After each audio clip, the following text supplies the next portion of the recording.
Today marks 1 year since we launched the first version of our public beta. A lot has happened since. I've jumped, walked, and run while recording myself with a bunch of different devices at each of their available settings for frames per second and lens selection. I've even fallen on camera, all in the name of advancing access to the science of human movement. Building in public is intense, as you can see from all this craziness. I've been doing nonstop research for internal and external communication purposes, learning from the community, participating in conferences, reading more scientific papers per month than I had in all the years before. As an artist who always focuses on process, this has been a very exciting time, where I expand my language to visual translation capabilities as we continue to build and discuss our progress with our users.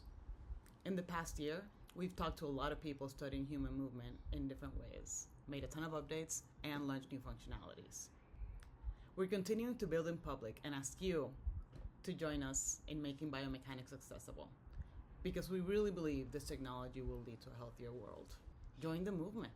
As part of National Biomechanics Day this year, we're hosting workshops in English and Spanish on April 9 and 10 at 1 p.m. Eastern Time. Hope to see you there.